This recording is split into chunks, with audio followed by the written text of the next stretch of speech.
What if the most powerful religious institution in human history became its most corrupt? In the 15th century, the Catholic Church didn't just bend its own rules, it shattered them completely. By 1450, the Church controlled nearly 1/3 of all land in Western Europe. It was the bank, the court, the government, and the moral compass for over 60 million souls.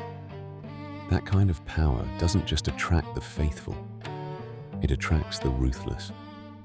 Enter Pope Alexander VI, born Rodrigo Borgia in 1431 in Valencia, Spain.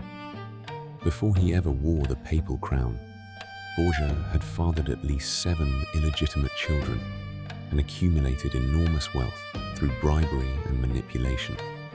When the papal election of 1492 arrived, the same year Columbus sailed west, Borgia reportedly spent 5,000 ducats buying the votes of key cardinals.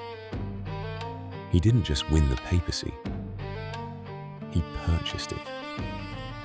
Once seated on the throne of St. Peter, Alexander VI transformed the Vatican into something resembling a Renaissance crime family. He appointed his own son, Cesare Borgia, as a cardinal at age 18. He used church funds to finance personal military campaigns. Poison allegedly became a political tool at Vatican dinner tables. Enemies disappeared. Allies were rewarded with bishoprics they'd never actually visit. But Alexander wasn't alone in this corruption. The practice of selling indulgences, essentially charging believers cash payments in exchange for forgiveness of sins, had become a massive revenue machine. By 1517, a Dominican friar named Johann Tetzel was touring German towns with a slogan that made even loyal Catholics wince. As soon as a coin in the coffer rings, a soul from purgatory springs. The church was literally pricing salvation. That single practice pushed a young Augustinian monk named Martin Luther to his breaking point. On October 31st, 1517, in Wittenberg, Germany, Luther nailed his 95 Theses to the door of the castle church.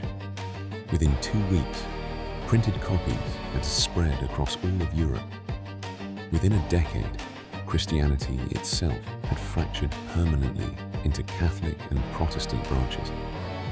The corruption didn't just embarrass the church, it broke the entire religious world in two. That split shaped wars, borders, and governments for the next 5 centuries. The nations we live in today were partly drawn by the greed of men wearing crosses.